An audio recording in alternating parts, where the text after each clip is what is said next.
Good morning, everyone, and welcome to the eUniversity, and thank you for joining us. My name is Sally Kneeshaw. I'm URBACT Programme Expert and your moderator for the next few days.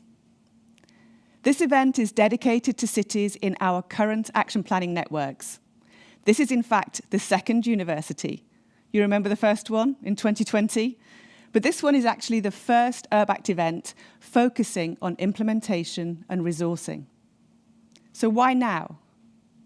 We've launched this event and some new tools as a direct result of a study that followed up on a previous group of action planning networks in URBACT to see, amongst other things, how successful they were in delivering on their plans and seeking investment for them. That gave us a better understanding of some of the challenges for cities moving into implementation and a prompt to make sure that you have the resources you need to implement integrated action plans.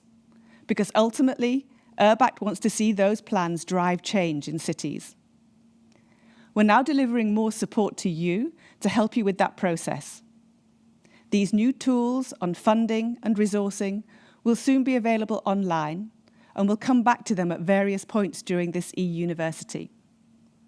We also want to provide more information about funding opportunities for cities at local, national and European level, and increase your chances of success in what's often a very competitive landscape. And our key message is really to start thinking about this now. So let me explain the eUniversity programme. We're going to have programme topics each day. So day one, today, we'll focus on the finalisation of the integrated action plans and preparation for implementation. Day two, Wednesday, we'll focus on the development of funding strategy to help you identify the possible resources you could go for and build the best funding strategy for your actions. Then day three, Thursday, we're going to focus more on how to secure that support, how to secure funds, resources, and maybe political support. And particularly, we're going to talk about preparing and writing really high-quality funding applications. In terms of the timetable, in the mornings, we're going to be working from 10 till 12 every day for 3 days. The 10 to 11 slot will be live here from the studio in Brussels with a pre-recorded short talk on the day's topic and then some discussion with the speaker and with cities who have direct experience. Then from 11 till 12 every day, you're going to work in your network groups here on Hopin, where your network will have a dedicated space with a mirror board to try out some of the tools we've discussed and to think together about what this stage means for you in your integrated action plan. The afternoon sessions will be from 2 till 4 every day, and these are optional, but we highly recommend you joining in because we've built a great program that's really directly relevant for you.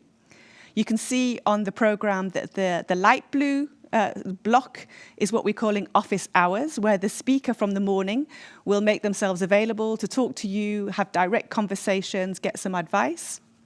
The yellow sessions are called deep dive sessions. The red ones are meet the funders, where we'll have some funders lined up to talk to you. And the pink ones are fireside talks, where there's a bit more of an intimate chat between cities and experts about a particular topic. And you'll find a detailed description of each of those sessions in the banner on Hopin.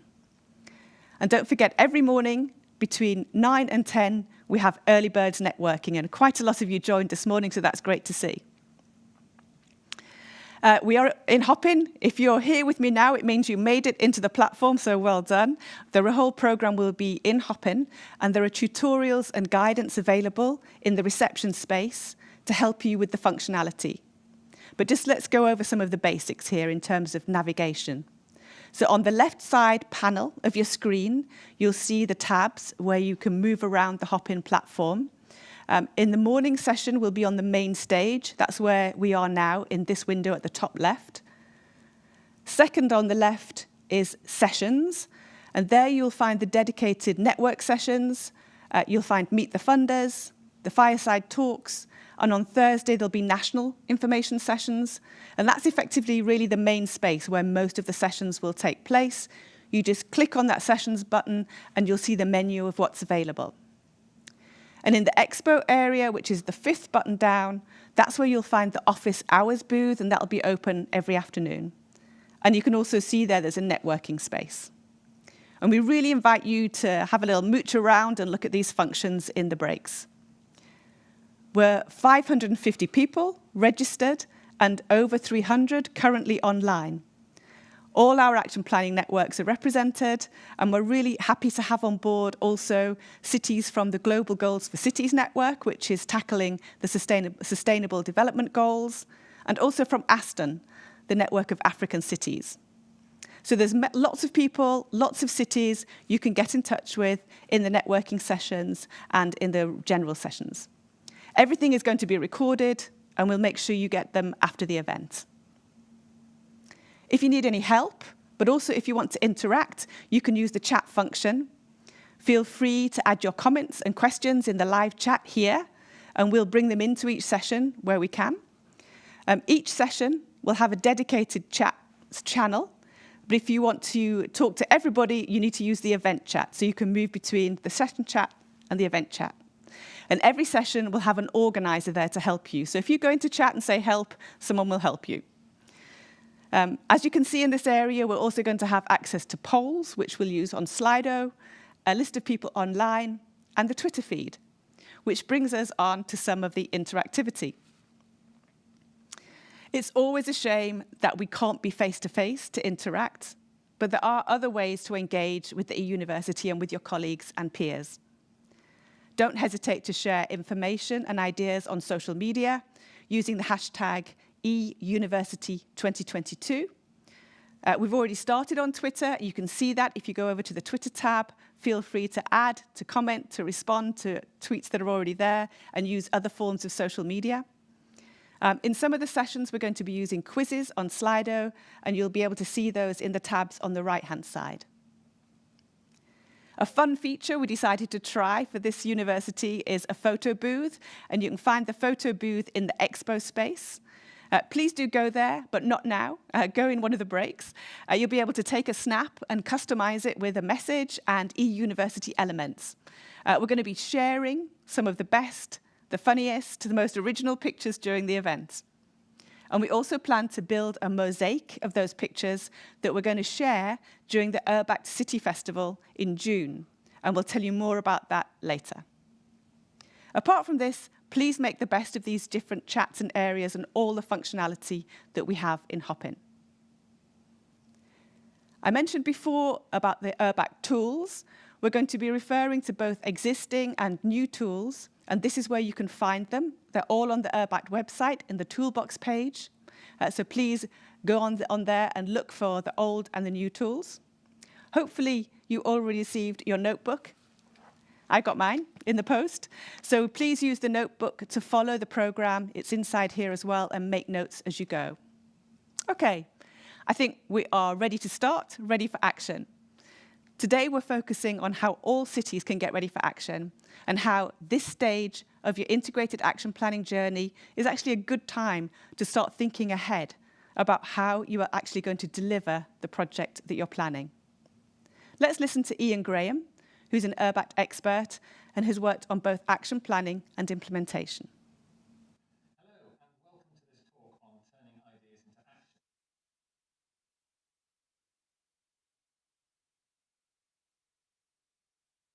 Part of URBACT's capacity building for cities to help you seek investment and deliver sustainable urban development plans. We're going to be looking at how we take our policies and our plans off the page and into reality, so moving into implementation mode to create meaningful change in cities. So, why look at implementation specifically? How often have you seen a good idea or a great strategy, but that hasn't really had the impact you were hoping for? There are many reasons for this sort of thing to go wrong, but a common one is simply that we don't implement our plans as effectively as we could. URBACT has followed up with cities who are implementing their action plans, and from that has identified a number of barriers to implementation, things like time, resources, funding, capacity, and so on. Also, they've identified examples where implementation has worked well. And by drawing on those and considering the implementation stage early, we can help ourselves to avoid some of those difficulties and implement our plans more successfully. I'm going to talk through some principles and key approaches we've learned as a programme to provide you with a bit of a framework for understanding implementation as a topic and as a discipline, and to outline key tools to help you turn your ideas into action in your city. Ultimately, URBACT wants to see real action on the ground for all action plans to lead to better, more sustainable towns and cities.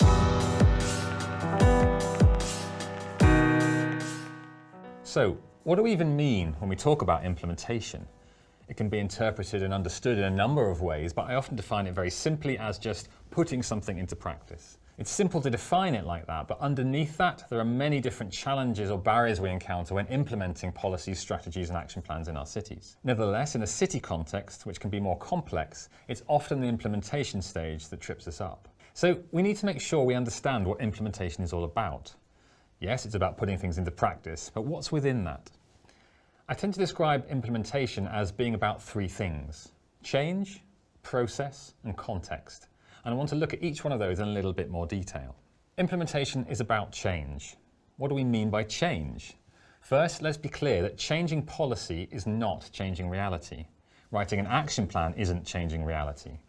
Implementing a policy or implementing an action plan might change reality though, if it's implemented well. And that's the key point here, doing implementation well. So this can be about change in structures, systems, policies and procedures, or to our physical environments or buildings, or to services or interventions that you put in place. For example, it could be about changing streets to open them up for pedestrians and cyclists, which involves both physical interventions to the streetscape and changes in the usage policies for those areas.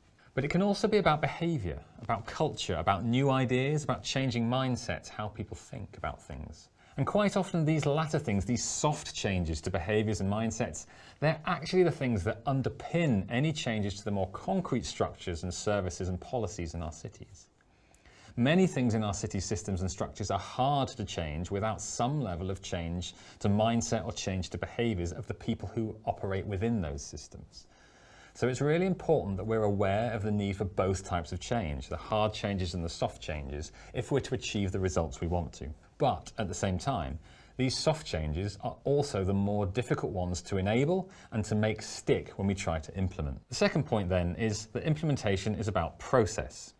It's about doing things in the right way. It's about getting things completed. It's more focused on monitoring, good project management, keeping things on track and adjusting the details if needed, keeping projects moving in the right direction, dealing with issues that come up and removing barriers. In fact, it's a lot about detail. And talking about process and detail may not be exciting for a lot of people. And that's why implementation as a process, as an activity, often doesn't get the priority it deserves in terms of focus and in terms of dedicated resources. But it's crucial to actually making a difference in reality. In addition to resources, implementation, or the process and the discipline of implementation, actually requires its own set of skills and its own set of capabilities. And quite a few of these are different to the skills needed for policy development and for action planning. It needs a certain mindset and attention to detail, responsive problem solving, careful management of what's going on. So we often need some new skills or some different people involved to support this process of implementation. The third thing is that implementation is about context. And what I mean by that is what works in one place might completely fail in a different place, simply because the conditions are different, because the context is different. That could be economic conditions, social context, legal frameworks, or even the individual people involved in the implementation. They might have different skills or attributes or interests. Those differences can mean the difference between success and failure. This links with the point about changing culture. We need to make sure that people are ready for the changes we're seeking to achieve.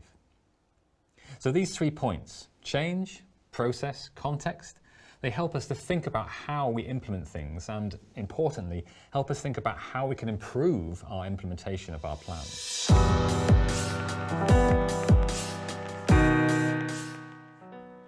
So we've touched on this idea that implementation as a discipline is different from policy development and action planning. And I often talk about that in terms of policy versus implementation being the what versus the how. So policies and action plans are what we need to do or what we're going to do, whereas implementation is about how we're going to do it. So for example, you might say I'm going to implement this new program with a certain community, or I'm going to set up this new facility in my city, or I'm going to redevelop this neighbourhood. That's what you're going to do. But how are you going to do it? How are you going to make it real? How are you going to make sure it works? How will you actually carry out the tasks? Who's going to be involved? How are they going to work together in practice? Those things are fundamentally different to deciding what you're going to do or what you need to do or what you should be doing. Implementation is about how you translate something from an integrated action plan and a document into something that's actually happening on the ground and is actually creating change and delivering results for your stakeholders and your citizens. The more you've considered these questions early on and in detail within the scope of your integrated action plan, the easier your plan will be to implement when you get to that point. And the point here is that I want to separate out these two concepts of action planning and implementation. And this is to help us think about it better and understand it better. Thinking about implementation as a discipline in its own right. That's really important if we're going to improve how we do it and identify which aspects we need to improve about our implementation work. So if you've ever tested some of your plans through some sort of prototype or pilot, that's one way in which we learn about how, by trying it out on a small scale first to learn about how it works in practice. So to study implementation and improve our implementation skills and identify where our gaps are, it can really help to look at the what and the how separately. So implementation is something we need to focus on in its own right, to understand it better and to understand how we could do it better. But, and this is important, when we actually do it, when we implement actions in practice, it doesn't happen in isolation. It's absolutely interlinked with the action planning process. So whilst these are two separate concepts, in practice they must work together. We must make sure that the what works with the how. So I often talk about action planning not being a straight line. We often plan our actions as a broadly linear path though.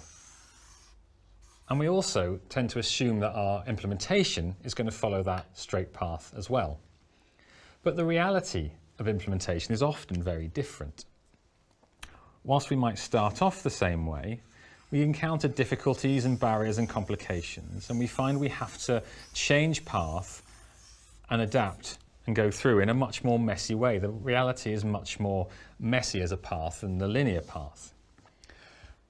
And the more we bring implementation and planning together though, the more we can start to be more deliberate about those twists and turns. And we can start to turn them intentionally into more learning loops, more iterative working. So we start off by planning some actions, doing some small implementations, learning from that intentionally, and building on each implementation as we work through our plan. And all of this iterative working helps us to navigate that messy path and to smooth out the implementation process.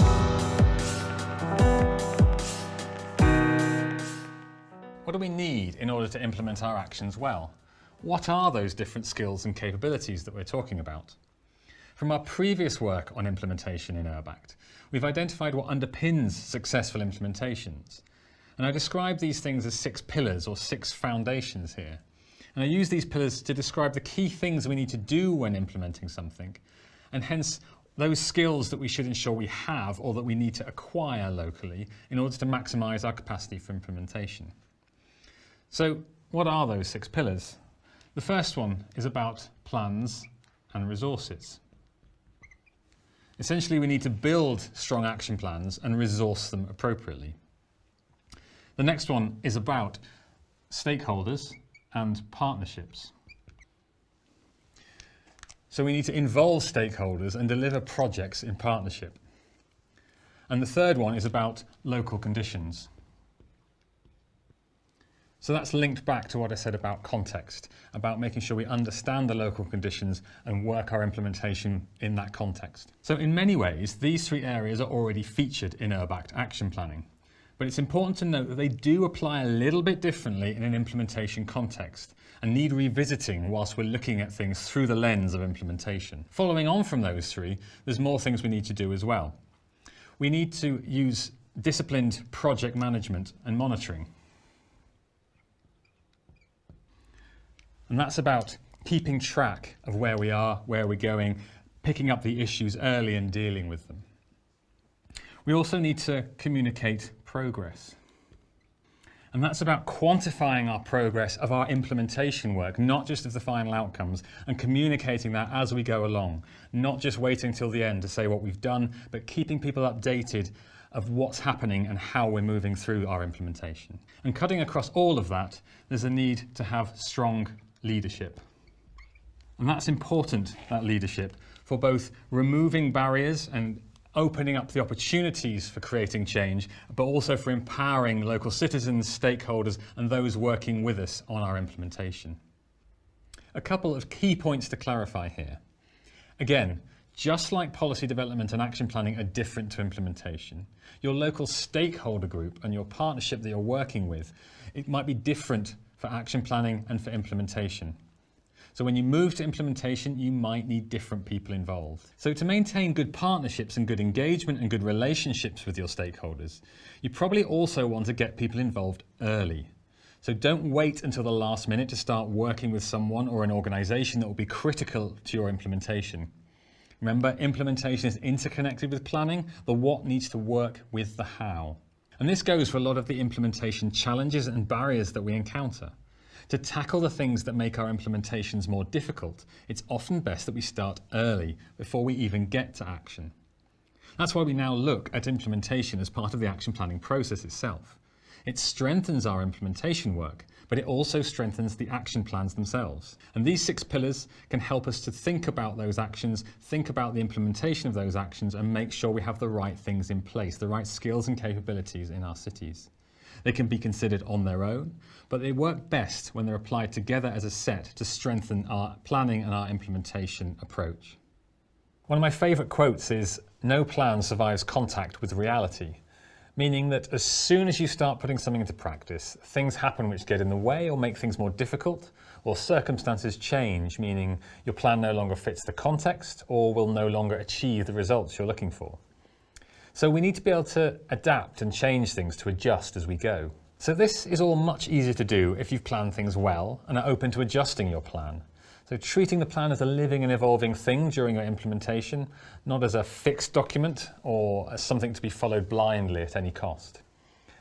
But adjusting that plan should still be controlled and disciplined. So referring back to your specific objectives and not just randomly changing direction. That's where the pillar about disciplined project management and monitoring comes in. So the planning process is important and really crucial, but that's as much about what you learn from that process, combined with what you know about the context, and also combined with what you experience when your plan hits reality. So if you've been through a good planning process and you've built a strong action plan, if you remember back to that pillar we talked about, you should hopefully be in a much stronger place to understand the plan and the context and how they fit together. And so you can adapt the actions more effectively when you hit any challenges or barriers during your implementation.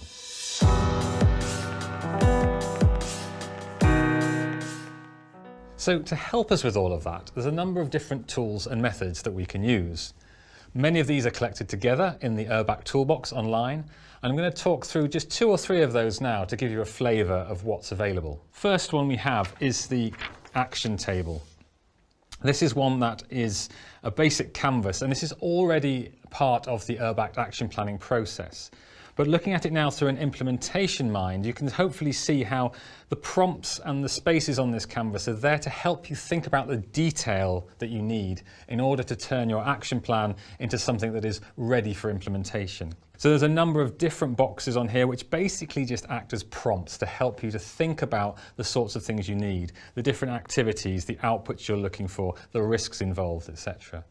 So in many ways, some of you might already have used this as part of the action planning process, but revisiting it with implementation mindset can be really helpful in fleshing out those plans with the detail that we need. Second one can build on that, which is what's known as the 4 C's checklist or canvas. This is another simple canvas sheet, and it's called the 4 C's because it has 4 words beginning with C to prompt you, which are coherence, so whether the plan makes sense; completeness, whether everything's there, whether it has the right amount of detail; concerns, so things you're worried about, questions that need answering; and then continuation. What are you going to do to develop the plan further or get the right things in place. And thirdly is one to help think about the conditions and the context. And again, this is just a simple tool which is known as IPESL, which is an acronym for different aspects to think about with an implementation lens on. So thinking about the conditions for implementation in terms of the political conditions, what's the situation around political parties, elections and so on. What's the economic situation like in the city? What are the social contexts? What technology factors are involved? Are there any legal frameworks or environmental considerations? And what's the situation around information or data? So with these tools, it helps you just to think about what are the things that you need to be looking for, what are the things you need to be adding detail to as you move into your implementation mode. And these help to just structure that thinking a little bit and make sure you have as much in place as possible before moving into full implementation.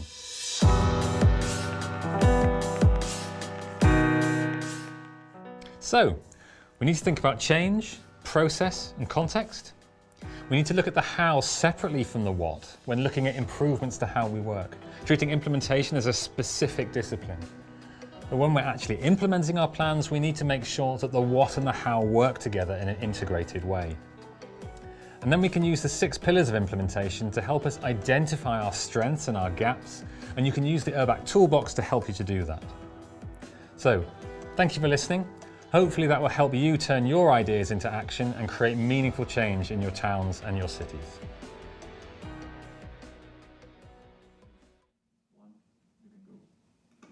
Great film.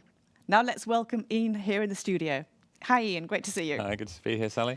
So in that film, there's actually quite a lot of advice, tips, tools, and it will be available on YouTube afterwards so people can go back over it.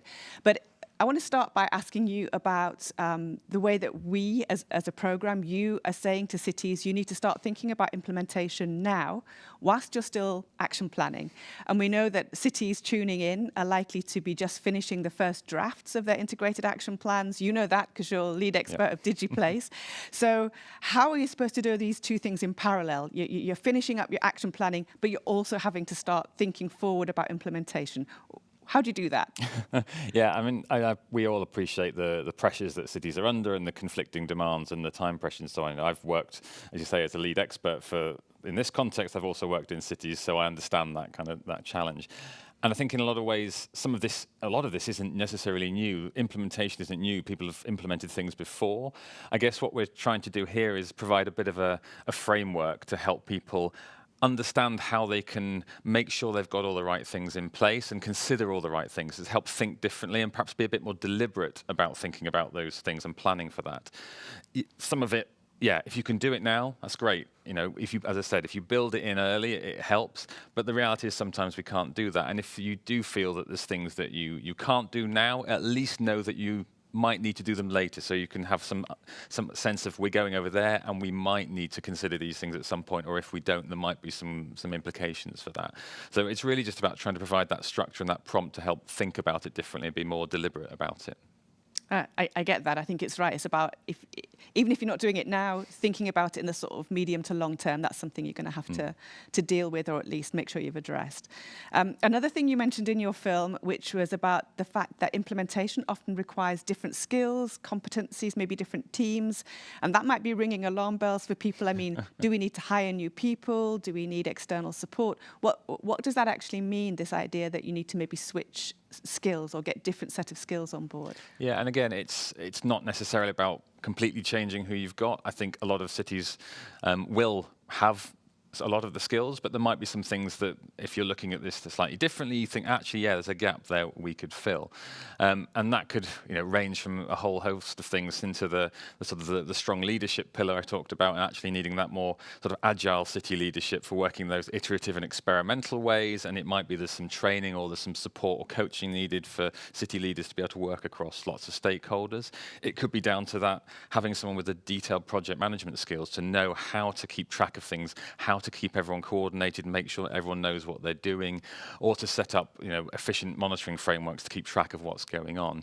So it doesn't have to be about throwing out your new team and bringing in a whole new set of people. It could be drawing on existing team members or local group members a bit more. It could be about training and upskilling, but there might also be some external support or new people needed. And I think it's looking again at your local context for what do we need, what are we trying to work with, so what skills do we need from this framework that would help us.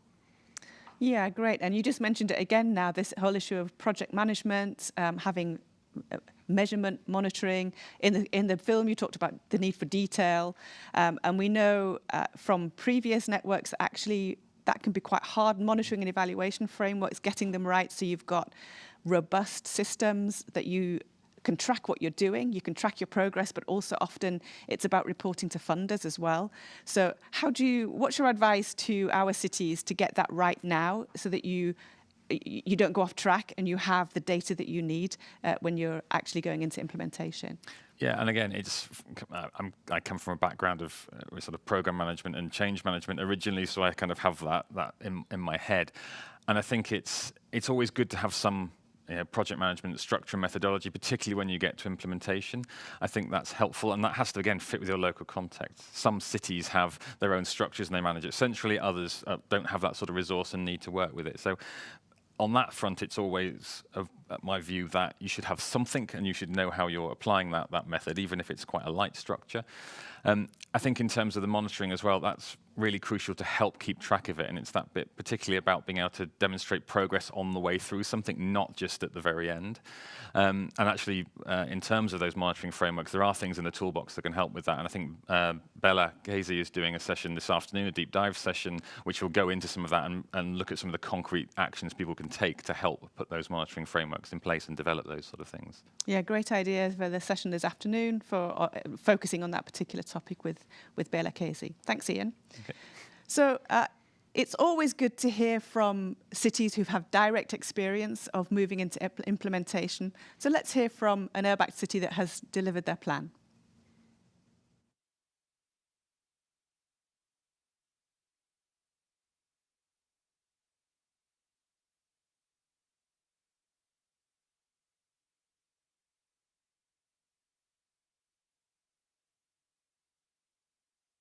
I'm now going to bring in the team from Ampelokipi Menemeni, a municipality in the north of Greece near Thessaloniki, who were partners in a previous URBACT network called Stay Tuned.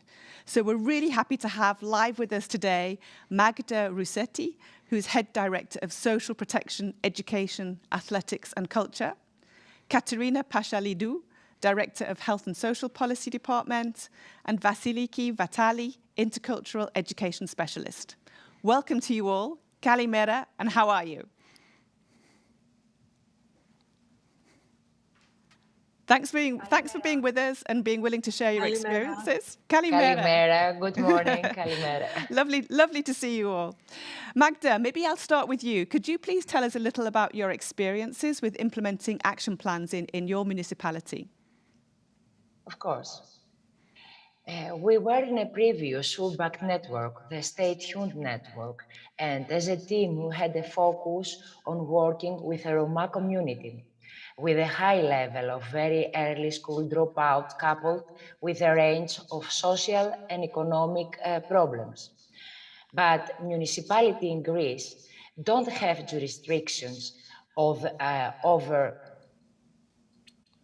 the educational and schooling activities, or education policy and curriculum, the teaching, etc., is the domain of the national ministry.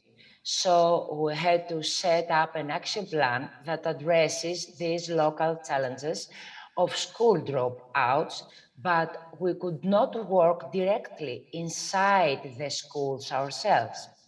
We could only work outside the schools. Yeah, that's always a challenge with things like governance jurisdiction, who is responsible for which part of the system.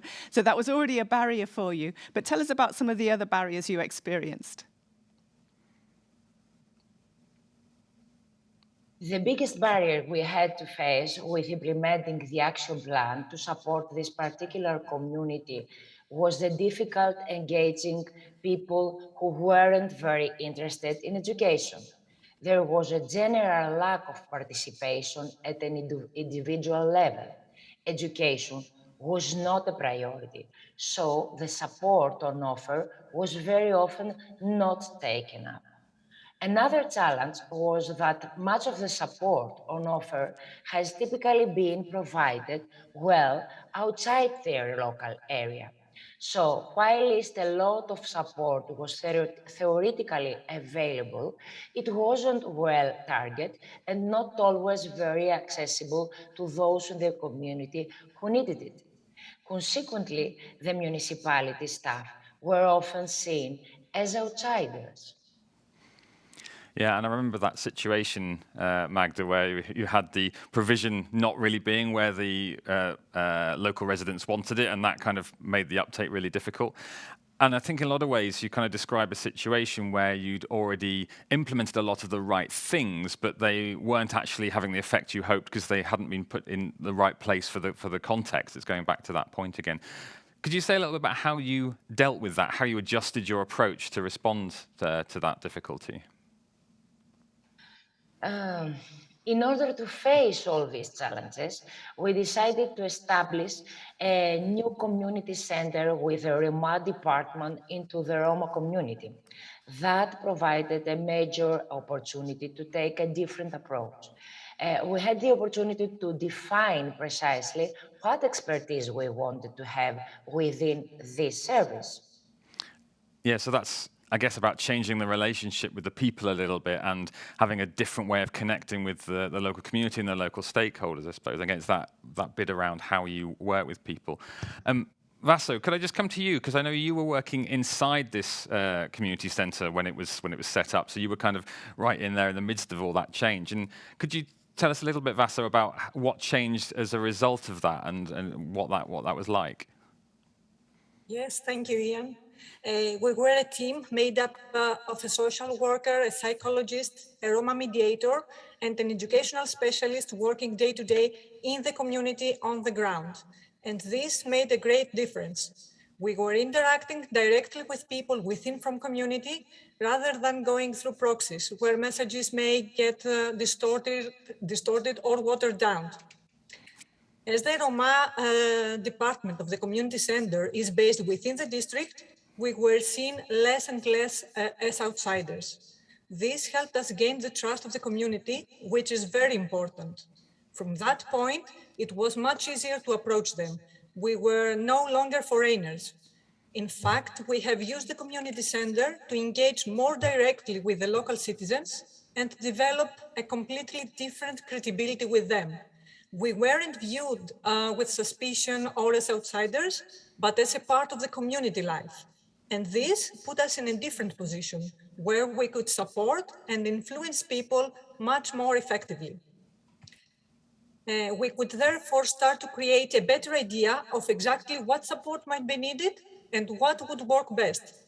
But gaining an understanding of the people we were trying to support was really essential for successful implementation of our action plan. Thanks, Vaso. That's a great story and a great case of bringing in a different team in a different place and working in a different way to engage your stakeholders. Magda, I understand you also started working a bit differently with other stakeholders, including, for instance, the departments inside the municipality, so that kind of horizontal cooperation. Could you maybe tell us a little bit about that?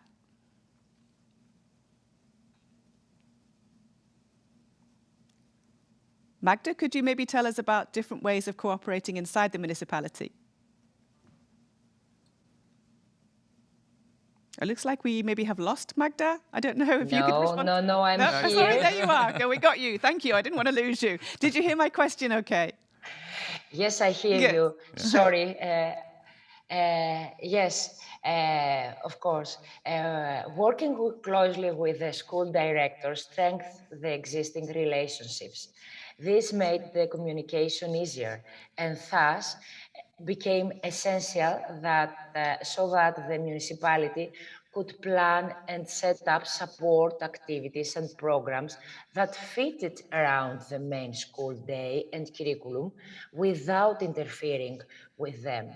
In the beginning, we had a focus just on reducing on school dropout. But gradually, we understood that it was very important to support parents and adults to re-engage in education, and that this could affect positively school attainment and education success. The creation of a strong team inside the municipality with appropriate political support was crucial for the successful implementation of the action plan.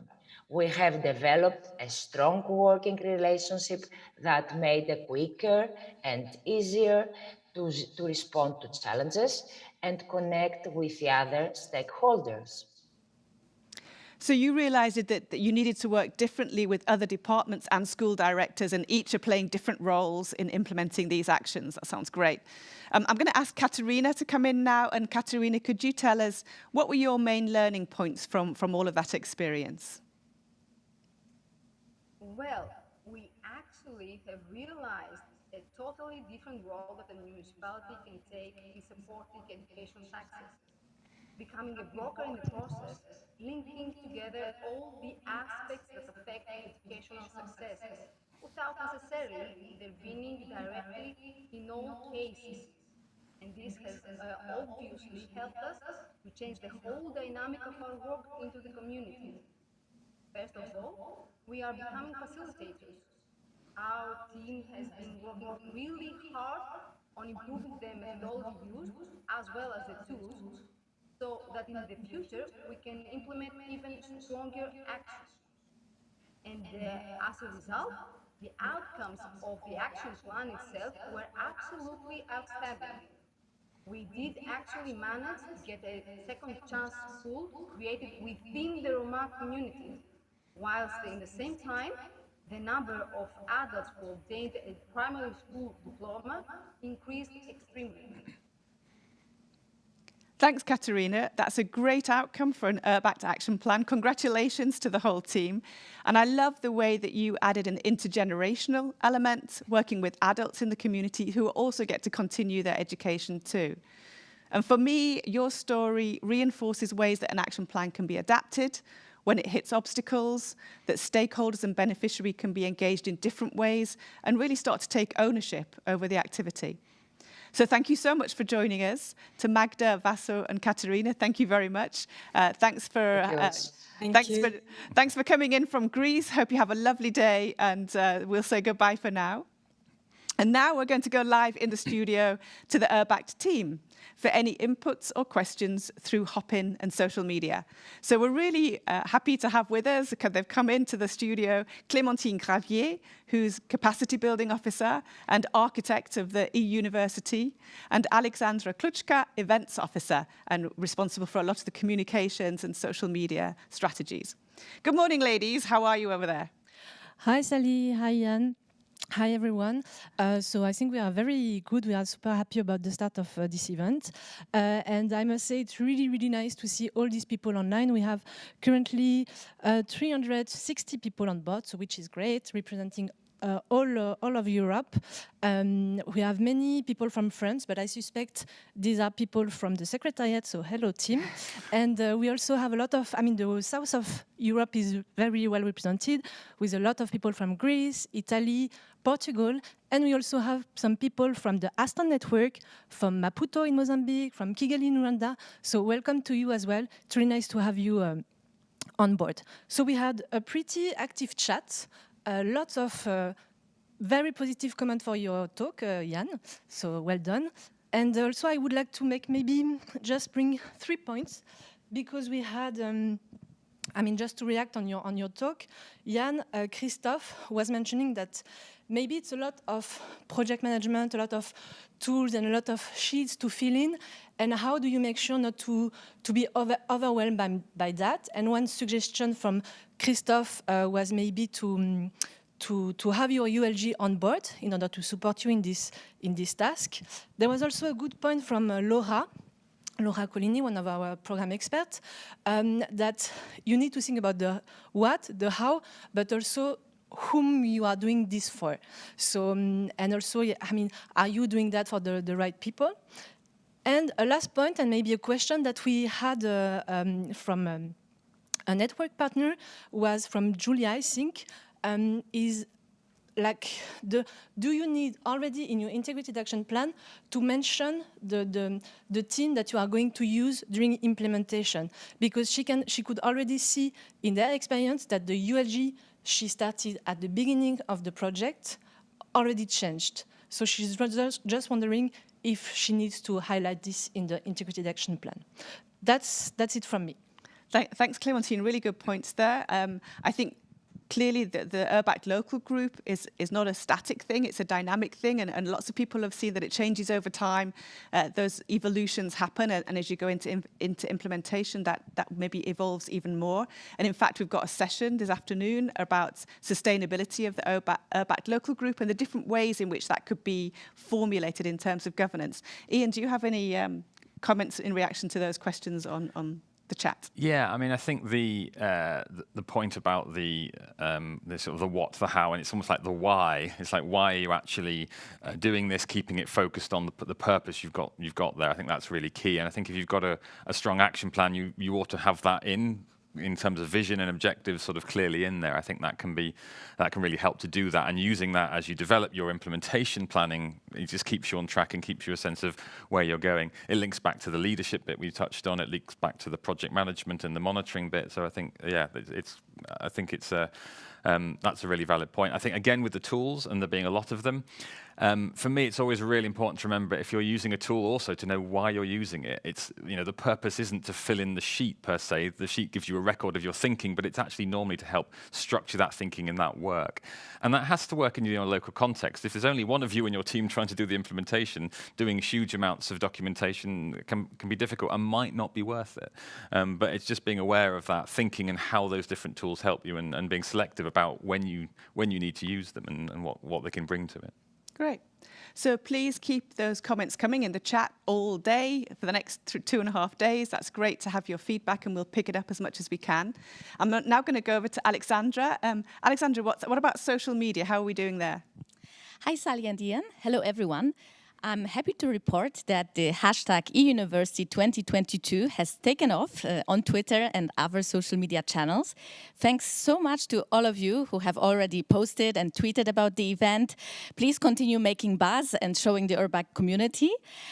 We also want to remind you about the photo booth, and we are happy to see so many familiar and new faces in the gallery.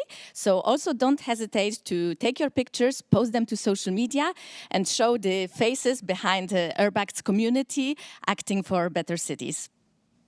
Thanks, Alexandra. That's a reminder. Ian and I think we need to go to the photo booth afterwards and make our own contribution to the gallery. Thank you so much. And we'll bring Alexandra and Clémentine in again in the next couple of days. Thank you so much. Enjoy the rest of the sessions. So it's now time to start wrapping up on this morning's live session and ready to move on to the network exercises. Within your network, you're going to be testing some of the tools that have been presented by Ian earlier in his video. Of course, we've got some beautiful Miro boards set up and waiting for you, and I bet you can't wait to dive into your Miro boards. Ian, thanks again for being here. Thank you. Will you be available this afternoon? What does it mean, this office hours thing? Yeah, so the office hours this afternoon, which I think you can get to from the expo space. There's a session in there called Expo, office hours in the expo space, and that's just really I'll be there from 2 o'clock, I believe, yes. And that's just an informal opportunity for people to come and ask questions if you want to pick up on some of the comments that were raised in the chat already, or some things we've talked about here, or about the talk I gave on the video. More than happy to just explain things further, or give people some pointers, or just kind of work through any of that. So it's quite an open session for people to drop in and just share any questions or comments, or talk through some of that. Great, thanks for that. Cool. So before we go, here's a reminder of what's happening this afternoon. At 2 o'clock, we start again. There's going to be a deep dive by Bela Casey, lead expert of Thriving Streets, on monitoring and evaluation. We've talked about that already. And Bela's going to go deeper into that subject on how to prepare a robust monitoring and evaluation system in order to be able to implement your projects well. We're also going to have 2 Meet the Funder sessions. They're at 3 o'clock this afternoon. One is with Jerry Muscat from the European Investment Bank, and he's going to talk about the financing opportunities for cities that are provided by that bank. And previous URBACT networks have used that finance, so please go along and listen in.